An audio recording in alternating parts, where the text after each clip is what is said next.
Dama na ang inyong mga Bible, ug na ang mga Bibles din ninyo ha.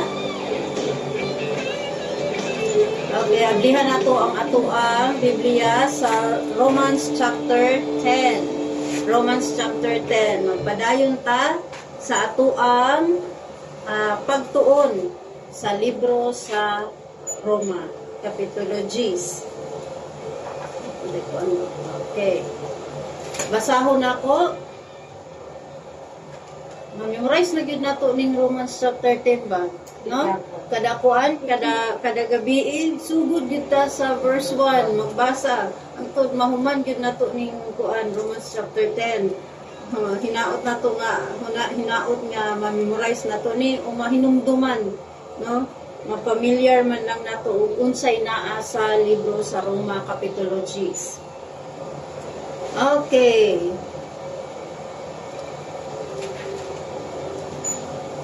Roma Kapitulo 10, verse 1, Mga igsuon, ang tinguha sa akong kasing-kasing, ug pag-ampo sa Dios alang sa Israel, mao nga sila unta mga luwas. Ngano gani nga nang hinaot si Paul, nga maluwas ang mga Israel? Tungod kay, mas buot nila ang ilang balaod, ilahang tradisyon. Sa ingon ani manggod nga pamaagi, ingon dahil si Paul, mga igsuon, ang tinguha sa akong kasing-kasing o pag-ampo sa Dios alang sa Israel mao nga sila unta mga luwas.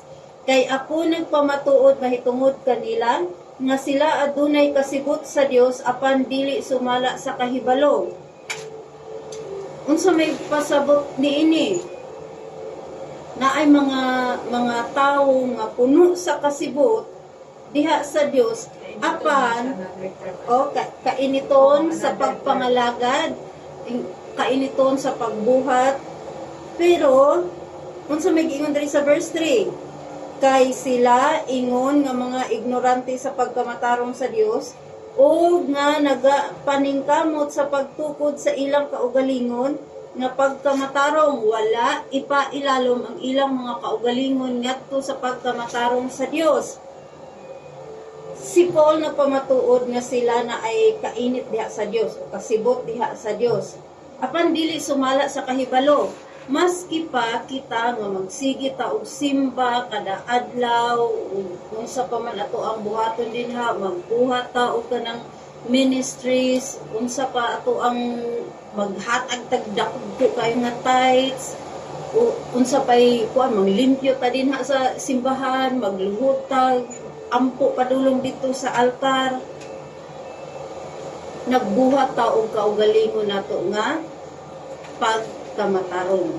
Kung ang ato ang hisgutan mao ang kaluwasan.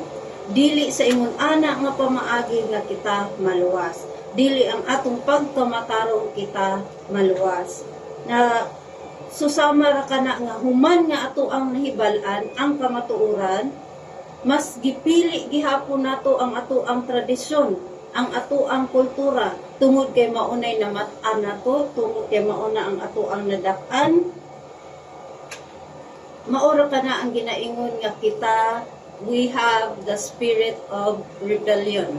So, rebellious ta sa ato ang kasing-kasing diha sa Ginoo. Ang buot sa Ginoo nga kita maluwas.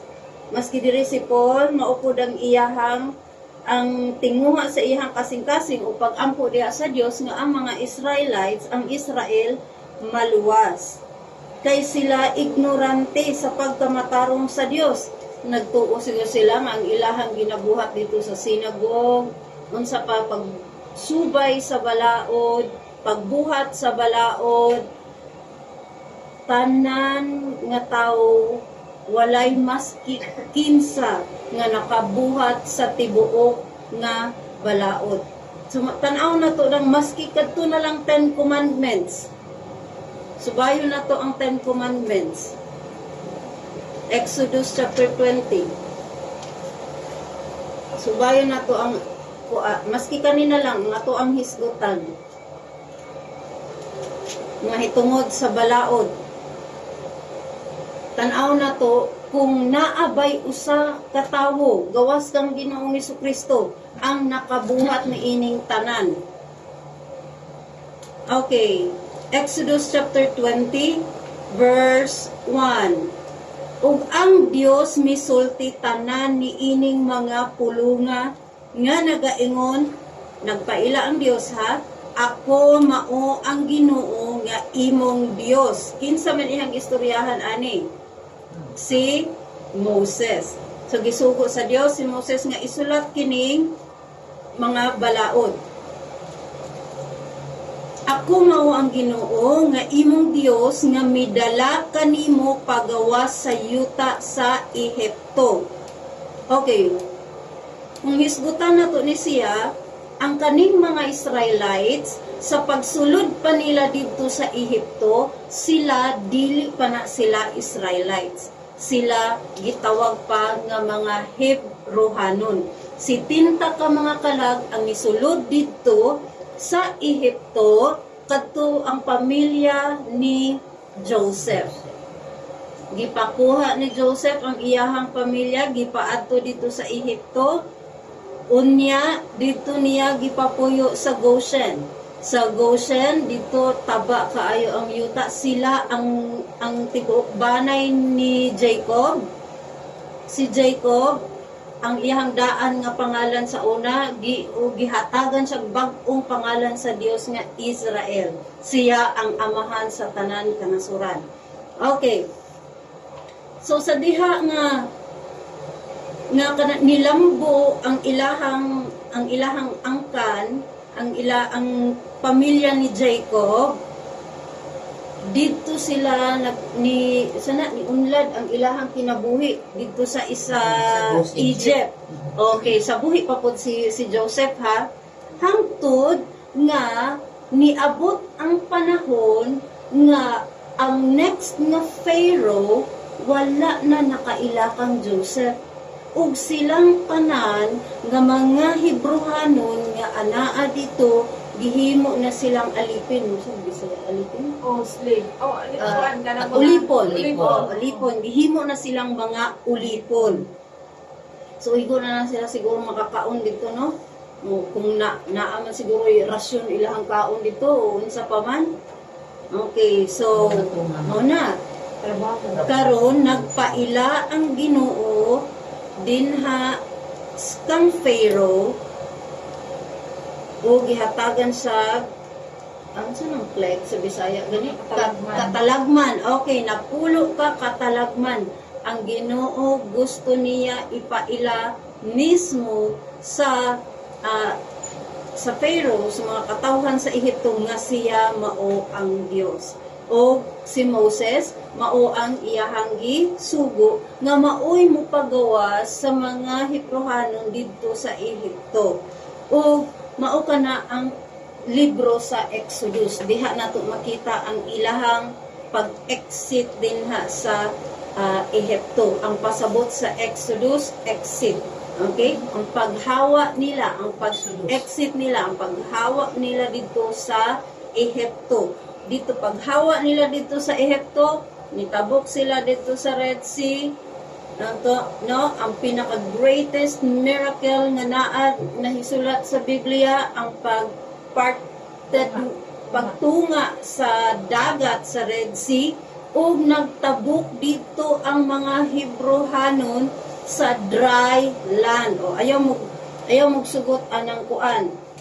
Emong sugot anang medyo napay tubig-tubig, lapok-lapok, klaro kayo ang pulong sa Biblia nga nag-ingon dry ground, no?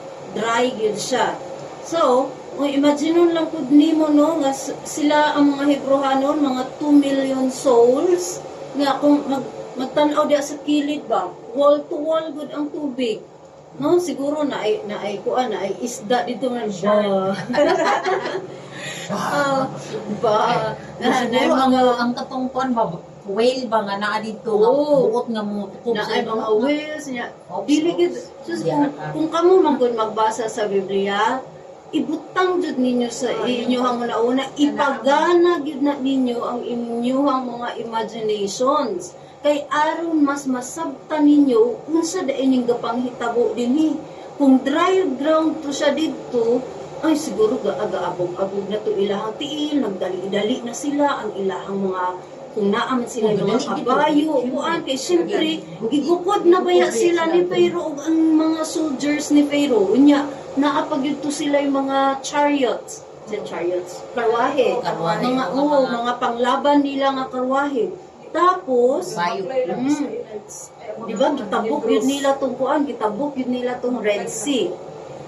Hangtod nga naabot sila sa Pikas Daplin. So dito na sila naadto sa Sinai. Pag exit nila din sa sa Egypt, sila gitawag na nga usa ka nasod. Ug sila nasod sa Israel. Okay, di na sila Hebrohanon. Israel na sila, nasod na sila. Kaya Hebrohanon sila kani adto tungod kay si Abraham, Hebrohanon, si Isaac, Hebrohanon, si Jacob, Hebrohanon. Pero katong panahon nga si Jacob ug ang katong the angel of God, katong ang nagbuno sila and grabe to siya nga panahon ba nga pagbuno nila nasayra na niya nga ang Ginoo gyud ang iyahang kadumog iha jud gikunitan ug maayo ang Ginoo nasabtan jud niya nga ang Ginoo gyud to iyahang kuan. Gunit gyud siya na buhi ko kay hapit na magkanang maghayag. Naggunit gyud siya maayo ana siya dili ta kabuy-an hangtod dili ta ka i-bless ingon anak ingon anak pud unta ta sa Ginoo. Lord, dili gyud ta kabuy-an hangtod dili ta ka makita makauban diha sa langit. Ayaw jud buhi sa inyong pagtuo diha sa Dios maski operan kapag mas unsa kada kong kwarta dinha. So dili nimo ipagpalit ang Dios sa maski unsang butang aning kalibutana tungod kay kaning butang aning kalibutana pagatunawon lang kining tanan. Sumala gud sa mga balita karon, grabe kaayo ang mga trahedya, baha, ulan, linog, sana kanang volcanic eruptions, mga hurricane sa lain na lugar, mga landslide, daghan kaayo og kanang nangamatay. Daghan kaayo og mga properties nga nasira, na destroyed. Unya, una-unaon nimo ang garbon nimo nga grabe kataas tungod sa imong pagpaningkamot aning kalibutanan, nag-ipon ka og kwarta, nagtukod ka og mga buildings, nagtukod kag dagko nga negosyo, apan ikaw nilimot sa Dios. I'm sorry but I'm preaching right now. Ikaw nga kanang nilimot sa Dios, nihagit sa Dios, ang Ginoo mo pailag yun diha kanimo. Basta imuha siyang hagiton ug talikdan nimo siya. Ipaila niya diha kanimo ug kinsa siya. Tan-awa unsay nahitabo didto sa Texas. Nihagit ang governor dadto sa Ginoo. Unsa ang gibuhat sa Ginoo, gipaila niya kinsay Ginoo nilang buhat. So gibaha sila, ginagunob ang ilahang lugar, dumubalik sila pero dako kaayo kawad-an ang naa sa ilaha. Igo na gyud unta to nga ang ikaw motuo dinha sa Ginoo Hesukristo nga siya ang Ginoo, nga siya ang angay nga simbahon. Kwarta pa man nimo, garbo man nimo, estado man nimo sa kinabuhi, wala nay ikabuga dinha sa Dios. Amen. Dili ikaw ang magbubuhat. Ang Ginoo ang magbubuhat ug siya ang angay nimo nga simbahon. Dili ang imuhang posisyon, dili imuhang kwarta, dili imuhang mga katigayunan, dili imuhang pamilya. I'm very sorry, I'm preaching, pero that's it. Okay? So, padayon ta. Okay. Sorry, ninipailit ko gamay. Okay. ug ang Dios misulti tanan niining mga pulunga. Okay, verse there is a Exodus chapter 20 verse 1.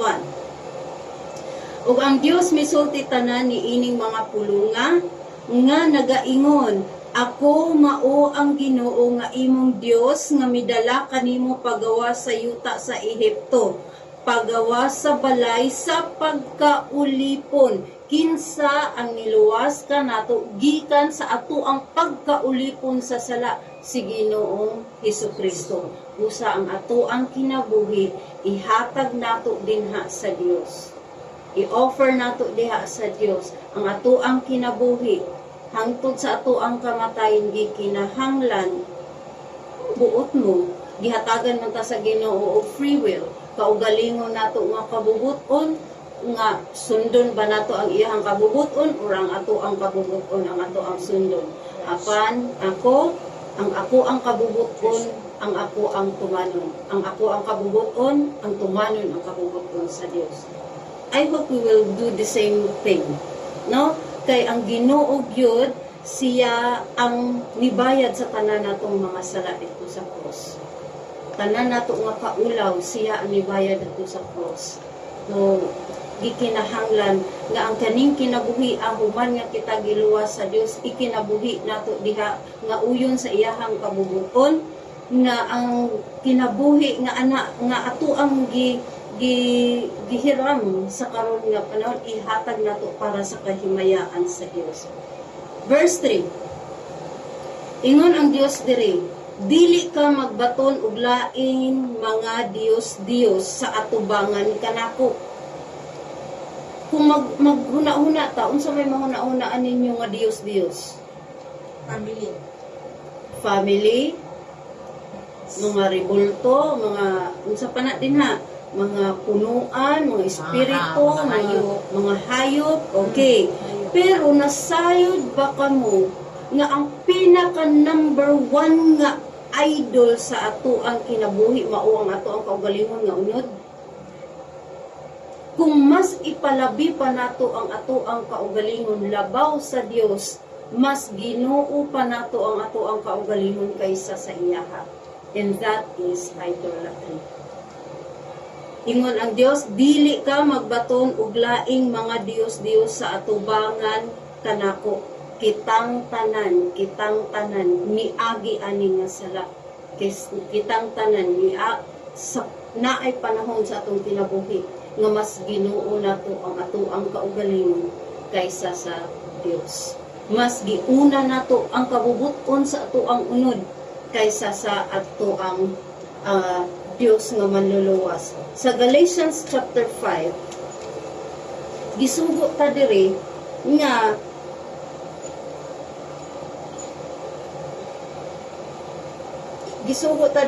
nga paglakaw diha sa espiritu ug kamo dili magtuman sa kaibog sa unod, kay ang unod nagakaibog batok sa espiritu ug ang espiritu batok sa unod, ug kini sila nagsumpaki sa usa ug usa, mao nga kamo dili makabuhat sa mga butang nga buot ninyo. Apan kung kamo gipangunahan sa espiritu, kamo dili ilalom sa balaod. Human nga ikaw naluwas din ha, gidawat nimo ang kaluwasan diha hanggang Ginoong Hesukristo, ikaw wala na sa ilalom sa balaod.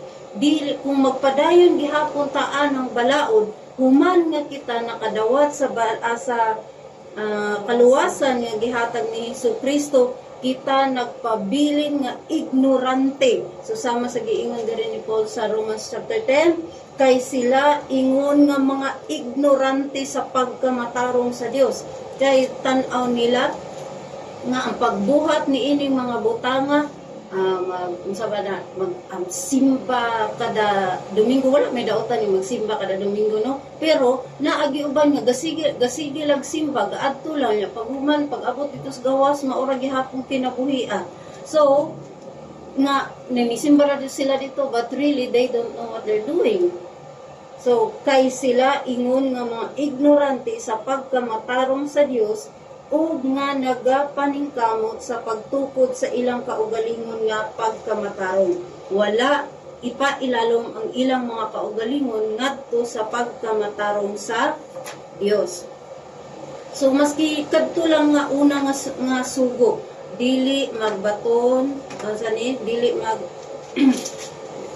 dili ka magbaton og laing mga Dios sa atubangan kanako. Okay. Verse 4, ingon sa diri dili ka maghimo nganha kanimo og bisan unsa nga kinulit nga larawan, o bisan unsa nga porma sa bisan unsang butang nga anaa sa langit sa itaas, o nga anaa sa silong sa yuta, o nga anaa sa tubig ilalom sa yuta. Na ako'y story nga nayo sa komisyonary ni ato siya dito sa Sri Lanka ba to, sa Vietnam, nga nagampo ang kuan ang katong missionary nga dalon siya nga pila naman yung taon sa katuig nga nagmission anang lugar, wala pagyud siya kanang nakuan ba nga kanang nadala din na sa Dios. Apan na ay usa ka tigulang nga nagampo nga kanang kung kinsa man ang tinuod nga Ginoo, kay ang kana nga nasod, grabe nila kadaghan og Ginoo. Daghan sila mga estatwa, daghan sila mga gipang-ampuan. Kung sa nasod pa sa India, pila na ka Ginoo ang ilahang mga Ginoo, mga hayop sa ilahang Ginoo. So katong tigulang gibutang niya, natingala tong missionary kay nagsakay sa bangka ba, kay ang balay sa tigulang kanang mga tubig po ba na mga kuan. So bangka dito nakitaan sa missionary nga daghan kaayo ang mga Dios na igamay na dako-dako yun ana bagi pangbutang niya dito mga kuan ba mga murag mga figurines yun ana di yang gipangbutangan dinangutana siya nga kung sa Bisaya pa ba nay unsa man inay mo ni gipanggawas ay pila na ko katuig nagampo ani nila mga kuan di man manubag. Di man gyud na mutubag kay mo na kinabuhi. Hunahunahon lang gyud nimo. Katong missionary iyahang gi-witnessan si nanay o naluwa si nanay pati na ang iyahang pamilya ni dawat sa kamatuoran nga si Hesukristo ang tinuod nga Dios o sila nakabaton o kinabuhing walay katapusan diha ang Ginoong Hesukristo na convert siya pati ang iyahang pamilya ug sila faithful hantod karon nga nangalaga diha sa Ginoo. Okay, naapay ko sa una magtan-aw ko atong tigbuhat og rebulto ba. Nya nakoy tindahan sa una, kung tindahan sa una tapad ra mi atong tigbuhat sa rebulto. Nya sige og tan-aw ang katong rebulto nga iyang gibuhat nasa stick kanang gipalibutan niya og kanang si tawag ani nang wire. Stick na kanang sa barbecue stick. Ana ilang ipatindog gikuana niya og kanang mold na semento na semento niya gitindog dito ang stick yahapon gilibutan og kanang wire kay para maporma ang lawas ba ana. Unya sige siya panigarilyo, sige siya inom niya. Ang iyang mga angkol nang lupad na sa iyang baba, you know what I mean, his cussing ba. Sila gyud tibok pamilya gakas gid sila. Unya karon naay usa ka babayi, ingon ako babayi ha, pero gapili-pili siya dadto sa mga nahuman na ba mga kuan gani nga mga rebulto.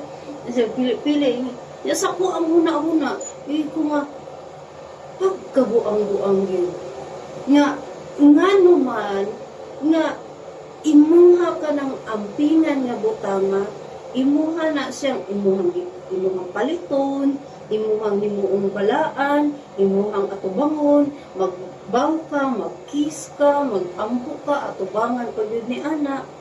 Sumagod sa giingon sa pulong sa Ginoo, ingon sa dili ka magbaton og laing mga Dios sa atubangan kanako, dili ka mohimo nganha kanimo og bisan unsa nga kinulit nga larawan, bisan unsa nga porma. Unya sa verse 5 unsa pagid dili nimo iyukbo ang imong kaugalingon ngadto kanila sa ikapila nga panahon kita nagyukbo sa maski unsa nga butang. Niagi ta ni anak So wala gyud makakip sa balaod. Unya kitang tanan guilty ta ani. Ingon sa diri, dili ka mo gamit sa ngalan sa Ginoo nga imong Dios. Oh my God. No? We're used to it. Dili nato gamiton ang pangalan sa Dios sa kawang. Or maski gamiton nato ang pangalan sa Dios sa pangwarta, sa oh my Jesus. Oh, mali na siya, dili na siya mao. Oh my Jesus. Dili ingon ana. No, kagihimo nimo expression iyang pangalan nga kabilinhon sa pangalan, kabalaan sa pangalan sa Dios. Unya imuha lang ingon anion, ingon anaon ra nato, dili na siya maayo. Ang kanang pangalan nga imuhang gikuan lang nimo wag sayon lang nimo pag bula diha sa imuhang baba. Grabe ang nabuhat anak niya sa ato ang kinabuhi. Unya sayon-sayonon ra nato ingon ana. Ingon dinhi nga dili ka mogamit sa ngalan sa Ginoo sa nga imong Dios diha sa kakawangan, kay ang Ginoo dili mohupot kaniya nga walay sala nga nagagamit sa iyang ngalan diha sa kakawangan. Sala gyud ang mogamit sa pangalan sa Dios nga kawang. Nya naapag gyud dinhi nga katong okay, dili ka magsaksi o batok sa imuhang silingan. Kitang tanan nakapamakak. Kitang ang tanang mga tao sa kalibutan nakasala, nakapamakak. So maski mo ingon pa man katong rich young man sa Matthew chapter 19, nya gibuhat nako ning tanan sukad pa sa ako ang pagkabata. Dili wala nimo nabuhat na panansukat pa sa imong pagkabata. Kay kung moingon ka nga ikaw walay sala, unsay giingon sa Biblia, gipahimo nimo nga bakakon ang Ginoo. Ingon siya sa pulong kay ang tanan nakasala dili ka exempted. Apil ka o ako, dili ta exempted. Kitang tanan nakasala ug nakabsan sa himaya sa Dios. That's why we need our Savior Jesus Christ. Kay siya lamang ang dalan paadto sa Dios Amahan. Dili kita makaadto sa Dios Amahan kung dili pa maagi kaniya. 43. Okay. So, diha na hinuon ta sa balaod na focus, no? O, di gid nato mahibalaan kung kanus ang kita maghuman ani Romans 10. Okay, so kay sila ingon nga mga ignorante sa pagkamatarong sa Dios ug nga nagapaningkamot sa pagtukod sa ilang kaugalingon nga pagkamatarong, wala ipailalog ang ilang mga kaugalingon ngadto sa pagkamatarong sa Dios. Even na humanag giingon na dito ang tanan gibayran na ni Jesucristo dito sa cross, ay dili gusto gihapon nako ni buhaton. Tradition. Maura gihapon na mga practices nato diha sa simbahan, mao gihapon ang ato ang gusto nga buhaton. Di magpailalunta sa kabubuton sa Dios. Ang mahibal-an nato unsay kabubuton sa Dios diri sa Biblia. Basa sa Biblia aron dili ikaw maignorante o unsa man ang kabubuton sa Dios. Magampo ta sa Dios, Lord, give me wisdom. Ang wisdom na ana sa imuhang lap, ang wisdom na ana sa imuhang atubangan. Wa man nimo gihatagan og pagtagan. Ang wisdom na ana dinha sa imuhang altar, di ko ana siya kanang giabug-abugan na. So, ang wisdom makaplagan nimo na kung abrihan nimo ang imuhang Biblia. Kung wa kay Biblia, pagkuhag isa, pagpalit, no? So, maning kamot gikinahanglan sa matag panimalay na agyoy Biblia. Kay ang pulong sa Dios, mao kini ang pinaka-importante sa ato ang kinabuhi. Mao kini ang pinaka-importante sa ato ang kinabuhi. Lisod kaayo kung dili ta makabalo sa pulong sa Ginoo. Kay wala ta makabalo unsay kabubuton niya. Nagsigit ag ampo-ampo ani mga butanga nya pagbasa dai natos Biblia, dili ka maski muyugbo man lang dili man gyud ay pwede. Unya kay mao naman imuhang naandan ay kanina lang kay mao naman ni ako ang naandan. Unsa may giingon ana? We have a rebellious spirit. Mas mga ignorante ta sa pagkamatarong sa Dios. Muna ginaingon din sa verses 1 to 3 sa Romans chapter 10. Okay, verse 4. Nga naman nga ignorante sila kay si Kristo mao ang katapusan sa balaod alang sa pagkamatarong sa matag usa nga nagatuo. So, tuo pang Ginoong Kristo, ikaw maluwas, dili nimo gikinahanglan nga magbuhat pa ka og matarong, mag-donate pa kag maski unsa diha nga kadako nga kwarta, magpatukod pa man kadihag hospital para sa mga pobre. Walay daotan anak, pero dili ka na ang makapatapos kanimo, ang makapalingkawas kanimo sa sala, ang makapalingkawas ka nato sa sala, mao kadto ang gibuhat ni Kristo dito sa krus. Kay kung ang atong pagkamatarong pa, which is wala man gid tay pagkamatarong, no? Kay ang pagkamatarong sa tao susama lamang sa mahugaw nga trapo. Muna giingon dito ni Isaiah. So kay si Kristo mao ang katapusan sa balaod alang sa pagkamatarong sa matag usa nga nagatuo, gikinahanglan ang tao dili ang iyag yung pagkamatarong ang makaluwas kaniya, ang makapalingkawas kaniya sa sala.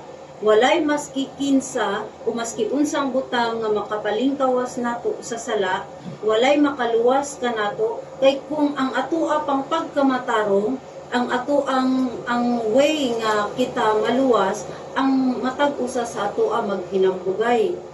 So naapoy uban nga ma-insecure kay gamay rag nabuhat. Ang uban manghinambog kay daghan nabuhat. So dili kana ang basihan. The judgment of Christ, of God, is righteous. Ingon diri sa libro sa Roma, sa panultihon, a false balance is abomination unto the Lord. So, abomination, dulungtanan di ay nang dili ta maghukom nga balansi. Dili ta kinahanglan kung kita maghukom balansi. Dili pabor-pabor. Kay ingon sa Biblia, a false balance is abomination unto the Lord. So, kung muhukuman lang ta, muhukuman ta tungod kay ay kanina lang ako ang paboran kay malain ni siya pag dili ni siya paboran, dili. That is also bribes. That is also bribery. Kung ikaw, musubmit ka anang, pailalam ka anang bribery, ang ato ang judgment ana will be corrupted. Same ra gihapon nga, sa ato ang pag-inom, ang ato ang judgment, corrupted. So, mo na siya dinhi, nga, si Kristo mao ang katapusan sa balaod, alang sa pagkamatarong sa matag usa nga nagatuo, kitang tanan nakasala, kitang tanan nasayod. Mauna kung ang balaod lang ang ato ang ipadayon sa ato ang pagkamatarong wa joy maluwas nato kay kitang tanan puros makasupak sa balaod tungod kay kabalo ka unsay gahom sa sala mao ang balaod kay masupak man gyud nimo ng balaod di ikaw makasala. The transgression of the law is a sin mo nagiingon sa buko James. So kay kung ikaw nakahibalo sa kamatuoran unya wala na nimo gibuhat, that's also a sin. So si Jesucristo mao siya ang dalan padulong sa langit, siya ang kamatuoran, siya ang kinabuhing walay katapusan, sa iya hatang dango dili sa mga maski unsang butang aning kalibutan, dili sa maski kinsa aning kalibutan apan tawag sa Dios naay paglaom. Ingon diri sa Biblia kung ikaw nakadungog ani sa pulong sa Ginoo, today is the day of salvation. Karon ang adlaw sa kaluwasan. Pilia si Ginoong Kristo diha sa imong kinabuhi. Ayaw pilia ang mga bakat aning kalibutan, ang ipang offer aning kalibutan. ang yawa dili na mo ingon unsay unahan. Ang yawa igo ra ka isatisfy temporarily. Lipayon ra kaniya sa karon, pero ang yawa di na mo ingon nga ang unahan ani imuhang gilipay-lipay karon kamatayon dito sa impyerno. Daghan ang mupili aning luag nga dalan kaysa sa kaning sigpit nga dalan.